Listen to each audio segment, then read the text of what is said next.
magandang balita dahil matapos ang halos 4 na dekada. Ang #1 tabloid bilang radyo, TV na. Kaya kami pa rin Ang magiging una sa balita.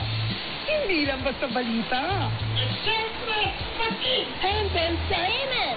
Para kompleto, Ricardo, dala namin ang mga balitang sports. abante ang best.